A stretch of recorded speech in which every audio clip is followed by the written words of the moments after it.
నమస్కారం ETV news కు స్వాగతం ముఖ్యాంశాలు ఉగ్రవాదంపై ఐక్య పోరాటానికి భారత్ రష్యా నిర్ణయం తీవ్రవాదానికి కొమ్ము కాసే దేశాలను ఉపేక్షించబోమని మోదీ పుతిన్ స్పష్టీకరణ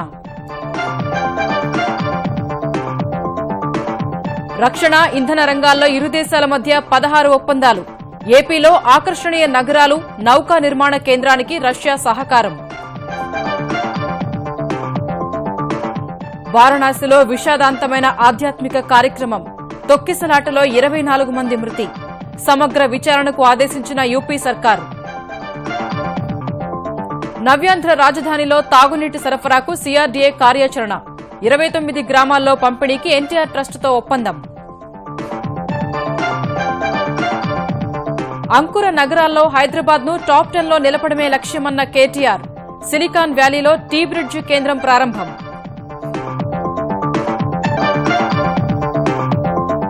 గనుల తవ్వకాల్లో అక్రమాల నివారణకు కేంద్రం విప్లవాత్మక చర్యలు ఉపగ్రహ సాంకేతికత సాయంతో మైనింగ్ నిఘా వ్యవస్థ ఏర్పాటు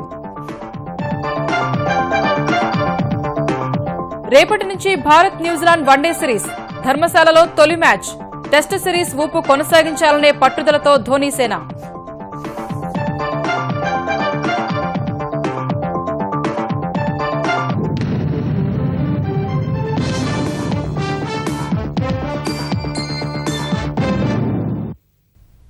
రక్షణ రంగంలో భారత్ రష్యా మైత్రి నూతన శిఖరాలకు చేరింది క్షిపణి వ్యవస్థ యుద్ద నౌకలు హెలికాప్టర్ల తయారీ కొనుగోళ్లపై రెండు దేశాల మధ్య 43,000 కోట్ల రూపాయల విలువైన కీలక ఒప్పందాలు కుదిరాయి ఈ మేరకు విస్తృత చర్చలు జరిపిన ప్రధాని నరేంద్ర మోదీ రష్యా అధ్యక్షుడు పుతిన్ మరికొన్ని కీలక రంగాల్లో సహకారం పెంపునకు నిర్ణయించారు ఉగ్రవాదంపై ఉమ్మడిగా పోరాడాలని తీర్మానించారు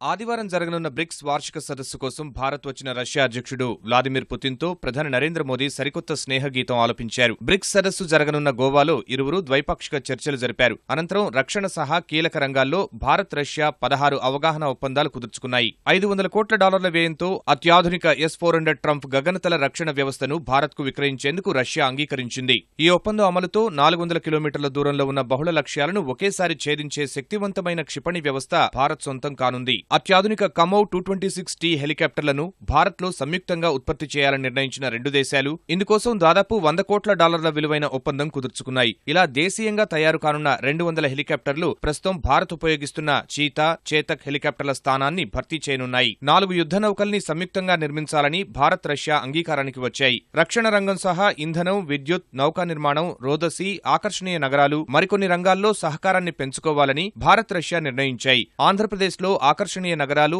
రవాణా నౌకా నిర్మాణ రంగాల అభివృద్ధిలో సహకారంపై ఆంధ్రప్రదేశ్ ఆర్థిక అభివృద్ధి మండలి ఏపీఈడీబీ రష్యాకు చెందిన జేఎస్సీ యునైటెడ్ షిప్పింగ్ కార్పొరేషన్ మధ్య ప్రధాని మోదీ రష్యా అధ్యక్షుడు పుతిన్ సమక్షంలో ఒప్పందం కుదిరింది ఏపీఈడీబీ ముఖ్య కార్యనిర్వహణ అధికారి జాస్తి కృష్ణకిశోర్ రష్యా అధికారులు ఒప్పంద పత్రాల్ని మార్చుకున్నారు అణు ఇంధన రంగంలో పరస్పర సహకారంపై చర్చించిన మోదీ పుతిన్ కూడంకుళం అణు విద్యుత్ కేంద్రంలోని 2వ యూనిట్ను జాతికి అంకితమిచ్చారు 3-4 యూనిట్ల నిర్మాణానికి చేసిన భూమి పూజ కార్యక్రమాన్ని వీడియో కాన్ఫరెన్స్ ద్వారా వీక్షించారు రెండు దేశాల మైత్రిలోని విశిష్టతను ప్రస్తావించిన ప్రధాని భారత్ రష్యా మధ్య గ్యాస్ పైప్లైన్ నిర్మాణంపై అధ్యయనం చేస్తున్నట్లు వెల్లడించారు The highly productive outcomes of our meeting clearly establish the special and privileged nature of our strategic partnership. They also lay the foundations for deeper defense and economic ties in years ahead.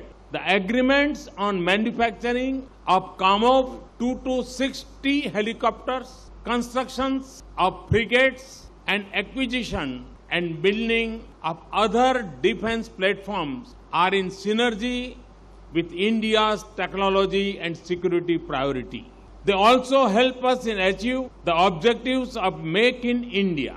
రష్యాతో వాణిజ్య బంధం బలోపేతంపై పుతిన్తో చర్చలు జరిపినట్లు చెప్పిన మోదీ ఈ దిశలో మరింత పురోగతికి బాటలు పడ్డాయని వివరించారు Business and industry between our two countries is connected more deeply today. Trade and investment ties are on the upswing. And with President Putin's backing, we hope to fast-track India's association with Eurasian Economic Union Free Trade Agreement.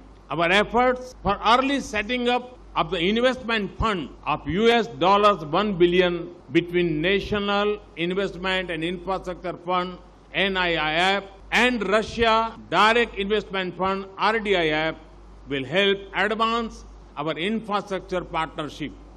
ప్రపంచ శాంతికి సవాల్ విసురుతున్న ఉగ్రభూతంపై కలిసికట్టుగా రాజీలేని పోరు సాగించాలని తీర్మానించినట్లు మోదీ వెల్లడించారు. Russia's clear stand on the need to combat terrorism mirrors of our own. We deeply appreciate Russia's understanding and support of our actions to fight cross-border terrorism that threatens our entire region. We both affirm the need for zero tolerance in dealing with terrorists and their supporters. President Putin and I noted the similarity of our views on the situation in Afghanistan and turmoil in West Asia. We also agreed to work closely to respond to the challenges posed by the unsettled nature of the global economic and financial market. అధునాతన సాంకేతికతను సంయుక్తంగా అభివృద్ధి చేసి రెండు దేశాలు లబ్ధి పొందేందుకు వీలుగా శాస్త్ర సాంకేతిక కమిషన్ ఏర్పాటుకు భారత్, రష్యా అంగీకరించాయని ప్రధాని మోదీ వెల్లడించారు. ఉత్తరప్రదేశ్లో విషాదం చోటు చేసుకుంది. వారణాసిలో ఆధ్యాత్మిక గురువు బాబా జై గురుదేవ్ కార్యక్రమంలో పాల్గొనేందుకు పెద్ద సంఖ్యలో తరలివచ్చిన భక్తుల మధ్య జరిగిన తొక్కిసలాటలో 24 మంది చనిపోయారు. మరో 60 మంది గాయపడ్డారు. ఈ ఘటనపై ప్రధాని నరేంద్ర మోదీ, ఉత్తరప్రదేశ్ ముఖ్యమంత్రి అఖిలేష్ యాదవ్ తీవ్ర దిగ్భ్రాంతి వ్యక్తం చేశారు. ఈ ఘటనపై ఉత్తరప్రదేశ్ సర్కారు విచారణకు ఆదేశించింది. ప్రముఖ ఆధ్యాత్మిక గురువు బాబా జై గురుదేవ్ ఉత్తరప్రదేశ్లోని వారణాసిలో ప్రతి ఏటా 2 రోజులు నిర్వహించే కార్యక్రమంలో ఈసారి విషాదం జరిగింది. వారణాసికి సమీపంలోని చందౌలిలో జరిగే ఈ కార్యక్రమం కోసం భారీ సంఖ్యలో భక్తులు బయలుదేరి వస్తూ ఉండగా తొక్కిసలాట జరిగింది. గంగానదీ తీరంలోని రాజ్ఘాట్ వంతెనపైకి పెద్ద సంఖ్యలో భక్తులు చేరుకున్న సమయంలో ఒక్కసారిగా తొక్కిసలాట చోటు చేసుకుంది. ఈ ఘటనలో పదుల సంఖ్యలో ప్రాణాలు కోల్పోయారు. అనేక మంది గాయపడ్డారు. ఒక్కసారి జరిగిన ఘటనతో ఆ ప్రాంతమంతా మృతులు, గాయపడిన వారితో భీతావాహంగా మారిపోయింది.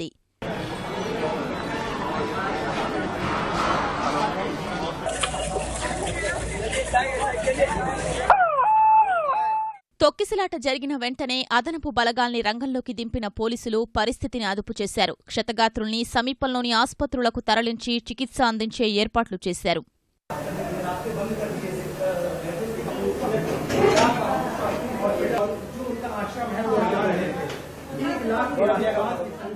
భారీ సంఖ్యలో జనం రావడమే తొక్కిసలాటకు కారణమని భావిస్తున్న పోలీసులు, బాబా శ్రీ గురుదేవ్ అనుచరులు భిన్న వాదనలు వినిపిస్తున్నారు. ఇరుకైన రాజ్ఘాట్ వంతెనపై ఊపిరాడక ఓ వ్యక్తి చనిపోయినట్లు తలెత్తిన పుకార్లతో తొక్కిసలాట జరిగినట్లు పోలీసులు తెలుపుతూ ఉండగా, రాజ్ఘాట్ వంతెన కూలిందన్న పుకార్ల వల్లే తొక్కిసలాట జరిగిందని బాబా శ్రీ గురుదేవ్ అనుచరులు చెప్తున్నారు.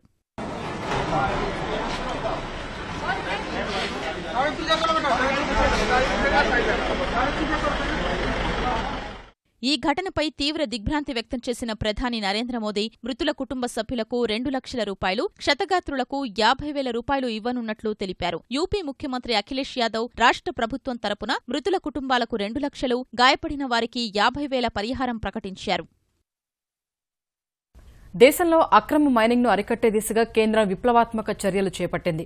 ఆధునిక ఉపగ్రహ సాంకేతిక పరిజ్ఞానం సాయంతో మైనింగ్ నిఘా వ్యవస్థ ఎంఎస్ఎస్ను అందుబాటులోకి తెచ్చింది. Automatic remote sensing detection technology ఆధారంగా పనిచేసే ఎంఎస్ఎస్ను కేంద్ర గనుల శాఖ మంత్రి పీయూష్ గోయల్ ఢిల్లీలో ప్రారంభించారు. ఈ విధానంలో లీజుకిచ్చిన గనుల వివరాలన్నింటినీ ఎంఎస్ఎస్లో పొందుపరుస్తారు. ఒక్కో గని చుట్టూ 500 మీటర్ల వరకు ఉన్న ప్రాంతాన్ని నిరంతరం పర్యవేక్షించనున్న ఉపగ్రహ వ్యవస్థ అనుమతి పొందని చోట తవ్వకాలు జరిపితే గుర్తించి వెంటనే ఆ సమాచారాన్ని ఐబీఎం రిమోట్ సెన్సింగ్ నియంత్రణ కేంద్రానికి పంపుతుంది. అక్కడి సిబ్బంది జిల్లా స్థాయి మైనింగ్ అధికారులకు సమాచారం అందిస్తారు. అధికారులు క్షేత్రస్థాయిలో పర్యటించి అక్రమ మైనింగ్ జరుగుతుందో లేదో గుర్తించి చర్యలు చేపట్టాల్సి ఉంది. తర్వాత ఆ విషయాన్ని మొబైల్ యాప్ ద్వారా ఎంఎస్ఎస్ కు తెలియచేయాల్సి ఉంది. తొలి దశలో 3,995 హెక్టార్ల విస్తీర్ణంలోని గనుల్ని పర్యవేక్షిస్తున్న ఎంఎస్ఎస్ ఇప్పటి వరకు 296 అనుమానాస్పద కార్యకలాపాల్ని గుర్తించింది. ఈ వ్యవస్థను రాష్ట్రాలు సద్వినియోగం చేసుకోవాలని పీయూష్ గోయల్ సూచించారు. ఆంధ్రప్రదేశ్లో కార్పొరేట్ పాఠశాలలకు ధీటుగా ప్రభుత్వ పాఠశాలల్ని తీర్చిదిద్దుతున్నామని ముఖ్యమంత్రి చంద్రబాబు తెలిపారు. అన్ని పాఠశాలల్లో మౌలిక వసతులు కల్పిస్తున్నామన్న చంద్రబాబు పేద విద్యార్థులు విదేశాల్లో చదువుకునేందుకు 10 లక్షల రూపాయల ఆర్థిక సాయం చేస్తున్నామని వివరించారు. మాజీ రాష్ట్రపతి అబ్దుల్ కలాం జయంతి సందర్భంగా విజయవాడ ఇందిరాగాంధీ పురపాలక మైదానంలో 10వ తరగతి, ఇంటర్, డిగ్రీ, పీజీ, సాంకేతిక విద్యలో ఉత్తమ ప్రతిభ కనబరిచిన 6,000 మంది విద్యార్థులకు ముఖ్యమంత్రి ప్రతిభా పురస్కారాలు ప్రదానం చేశారు. సాధారణ కుటుంబం నుంచి దేశ రాష్ట్రపతిగా ఎదిగిన అబ్దుల్ కలాం జీవితాన్ని ప్రతి ఒక్క విద్యార్థి ఆదర్శంగా తీసుకుని దేశం గర్వించే స్థాయికి ఎదగాలని ఆయన ఆకాంక్షించారు. తల్లిదండ్రులు చూస్తున్నాం, పిల్లల్ని బాగా చదివిస్తున్నారు. తల్లిదండ్రుల ఆనందం కోసం, పిల్లల్లో ఆత్మవిశ్వాసాన్ని కలిగించడం కోసం ప్రతిభ పురస్కారాన్ని ఏర్పాటు చేశాం. కులాలకు మతాలకు అతీతంగా అందరినీ గుర్తించాలి. ఆడపిల్లల్ని మగపిల్లల్ని అందరినీ సమానంగా చూస్తే ఒకప్పుడు మగపిల్లలే పైకొచ్చేవారు.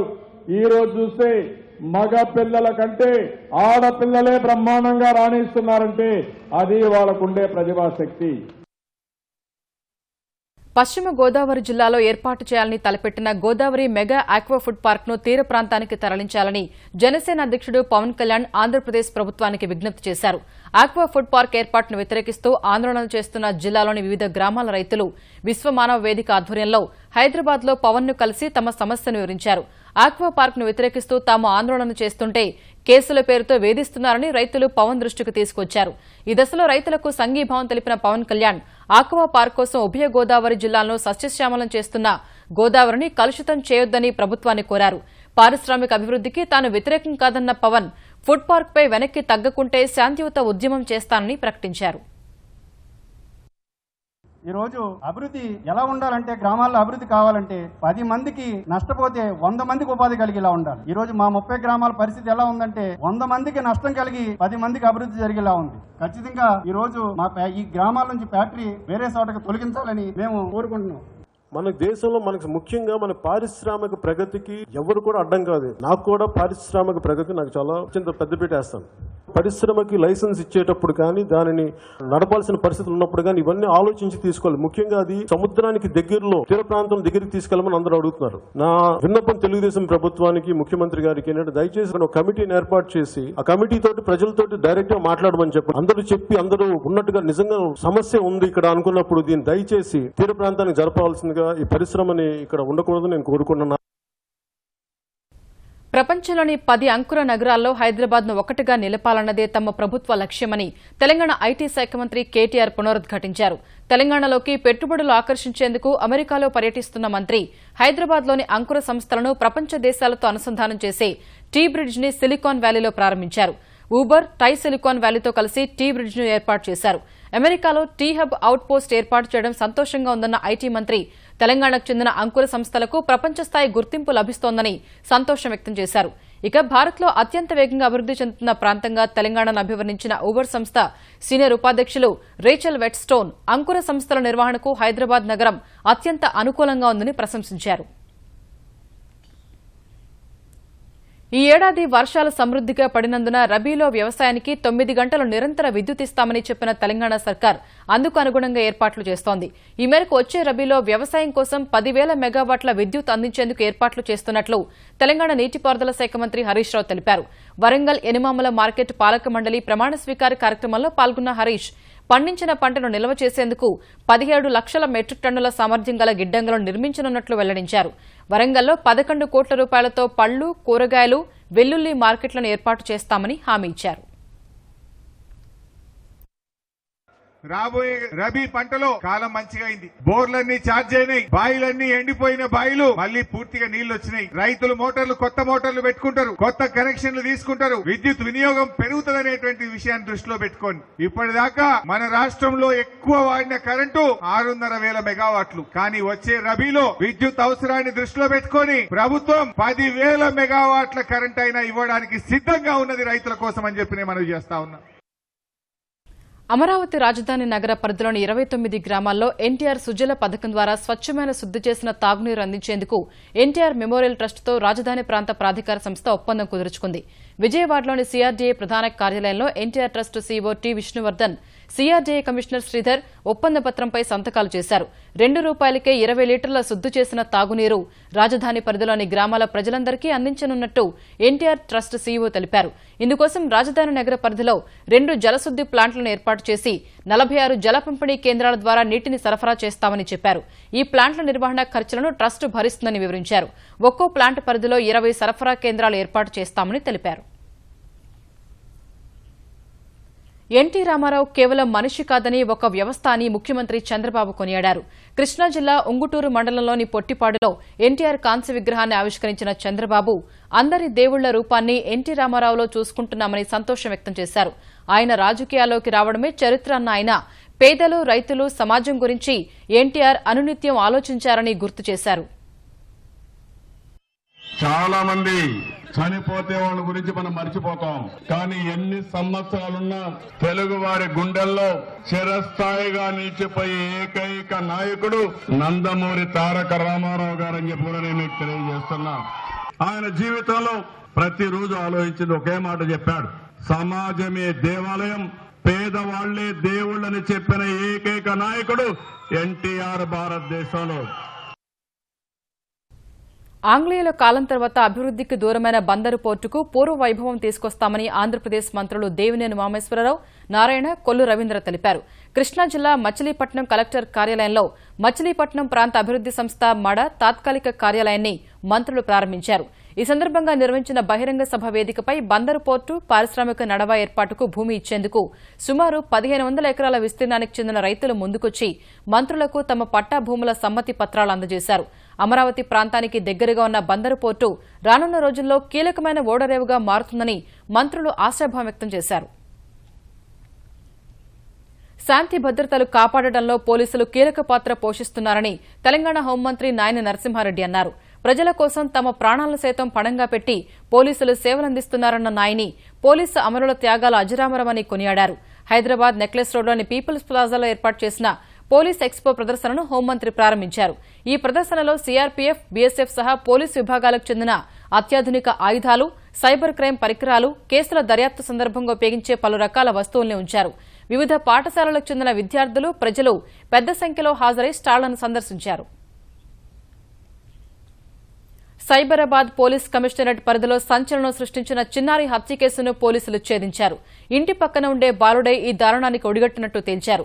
చిన్నారి ఇంట్లోని డబ్బులు దొంగిలించి బాలికను లైంగికంగా వేధించడంతో ఆమె ప్రతిఘటించింది. ఆమె ఎవరికైనా చెబుతుందని భయపడిన అతను చిన్నారిని అత్యంత కిరాతకంగా బ్లేడ్తో గొంతు, మణికట్టు కోసి చంపినట్లు పోలీసులు వివరించారు. ఘటనా స్థలంలో దొరికిన ఆధారాలతో బాలుడిని పట్టుకున్న పోలీసులు అతన్ని జువైనల్ హోంకు తరలించారు. ఈ అబ్బాయి ఆ అల్మారా పైన కీస్ తీసుకుని అల్మారాలో నాకు 7,000 రూపాయలు తీసుకోవడం జరిగింది. ఏం చేస్తున్నామని క్వశ్చన్ చేసింది. నేను మీ డాడీ ఆధార్ కార్డు తీసుకురమ్మని చెప్పారు. అమ్మాయి సమ్ డౌట్ ఉన్నప్పటికీ బయటికి వెళ్ళి ఆడుకోవడం మొదలుపెట్టింది. ఇతను బయటకు వచ్చి ఇంట్లో బయటకు వచ్చి అమ్మాయిని తీసుకెళ్లి సెక్షువల్ అసాల్ట్ అటెంప్ట్ చేయడం జరిగింది. అమ్మాయి ఆ రెసిస్ట్ చేసిన సందర్భంలో చెయ్యి మీద బ్లేడ్తో కట్ చేయడం జరిగింది. అమ్మాయి అరవడం మొదలుపెట్టేసరికి అరుస్తూ ఉంది. అదే సందర్భంలో పిన్ని ఈ అమ్మాయిని ముద్దు పేరుతో పిలుస్తూ లోపలికి రావడం జరిగింది. థెఫ్ట్ గురించి లేకపోతే sexual assault, attempt sexual assault గురించి చెప్తానని భయపడేసి అక్కడే టాయిలెట్లో ఉన్న బ్లేడ్ తీసుకుని అమ్మాయి గొంతు కట్ చేశారు. గోడ దుంకేసి పారిపోయారు. ఆ రక్త మడుగులో పడిన పాపను తీసుకుని బయటకు వచ్చేసరికి అందరికీ పిలిచేసరికి మొత్తం అక్కడ పబ్లిక్ గ్యాదర్ అయిపోయారు. ఈ అబ్బాయి కూడా ఇంటి చుట్టూ తిరిగి వచ్చి మళ్ళీ తనకేమీ తెలియనట్టుగా నటిస్తూ ఆమె దగ్గర నుంచి ఈ పాపను చేతిలోకి తీసుకుని ఈ అబ్బాయిని అందరూ కలిసి హాస్పిటల్కి తీసుకోవడం జరిగింది. హాస్పిటల్లో తీసుకెళ్లేసరికి అమ్మాయి చనిపోయింది. తెలుగు రాష్ట్రాల్లో జరిగిన వేర్వేరు ప్రమాదాల్లో 7 ప్రాణాలు కోల్పోయారు. మరో 31 మంది తీవ్రంగా గాయపడ్డారు. కడప, కర్నూలు జాతీయ రహదారిపై స్కార్పియో వాహనం అదుపు తప్పి పల్టీ కొట్టిన ఘటనలో 4 అక్కడికక్కడే మరణించారు. మరో 3 తీవ్రంగా గాయపడ్డారు. హైదరాబాద్కు చెందిన వారు తీర్థయాత్రలకు వెళ్తుండగా ఈ దుర్ఘటన జరిగింది. నల్గొండ జిల్లా కట్టంగూరు వద్ద హైదరాబాద్, విజయవాడ జాతీయ రహదారిపై అర్ధరాత్రి జరిగిన మరో కారు ప్రమాదంలో 3 మృతి చెందారు. ఈ ఘటనలో మరో 3 తీవ్ర గాయాలతో ఆసుపత్రి పాలయ్యారు. భద్రాచలం నుంచి హైదరాబాద్ వెళుతున్న కారు కల్వర్టును ఢీకొని పక్కనే ఉన్న కాల్వలో పడగా ఈ ప్రమాదం చోటు చేసుకుంది. తూర్పుగోదావరి జిల్లా రాజానగరం సమీపంలో ప్రైవేటు బస్సు పంట కాలువలోకి దూసుకెళ్లిన ఘటనలో 25 మంది గాయపడ్డారు. అంబాజీపేటలో ఇంటి పైకప్పు కూలిన ఘటనలో 14 ఏళ్ల బాలుడు మరణించాడు. అమెరికా అధ్యక్ష ఎన్నికలు కొద్ది రోజుల్లో జరగనున్న వేళ రిపబ్లికన్ పార్టీ అభ్యర్థి డొనాల్డ్ ట్రంప్ ను మరిన్ని వివాదాలు చుట్టుముడుతున్నాయి. మహిళల పట్ల అసభ్యంగా ప్రవర్తించారని ఆరోపణలు ఎదుర్కొంటున్న ఆయనపై ఫిర్యాదులు వెల్లువెత్తున్నాయి.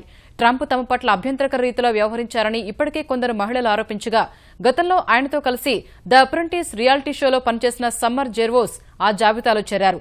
2007లో ఉద్యోగం కోసం ట్రంప్ దగ్గరికి వెళ్తే ఆయన అభ్యంతరకరంగా ప్రవర్తించారని ఆమె ఆరోపించారు. ఈ ఆరోపణలన్నీ అసత్యాలన్న ట్రంప్ ప్రసార మాధ్యమాలు తనకు వ్యతిరేకంగా కుట్ర చేస్తున్నాయని ఎదురుదాడికి దిగారు.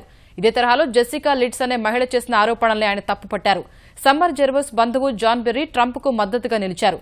ఈ నెలలో ట్రంప్ గురించి ఒక్క మాట చెప్పని జెర్వోస్ ప్రచారం కోసమే ఇలా చేస్తున్నారని జాన్ బెర్రీ విమర్శించారు. పెట్రోల్ ధరలు మరోసారి పెరిగాయి. లీటర్ పెట్రోల్ ధరను ₹34, డీజిల్ ధరను ₹2.37 మేర పెంచుతున్నట్లు చమురు సంస్థలు ప్రకటించాయి. అంతర్జాతీయ విపణిలో ముడి చమురు ధరల పెరుగుదల రూపాయి మారకం విలువలో మార్పులకు అనుగుణంగా పెట్రోల్ ధరల్ని సవరిస్తున్నట్లు తెలిపాయి. ఈ వడ్డనకు స్థానిక పన్నుల్లో పెంపు అదనం కాగా పెరిగిన ధరలు అర్ధరాత్రి నుంచి అమల్లోకి రానున్నాయి. గత 2 నెలల్లో పెట్రోల్ ధర పెరగటం ఇది 5వసారి. అక్టోబర్ 5న లీటర్ పెట్రోల్ ధర 14 పైసలు, డీజిల్ ధర 10 పైసల మేర పెరగ్గా ఆ తర్వాత డీలర్ల కమిషన్ పేరిట మరోమారు ధరలు పెరిగాయి.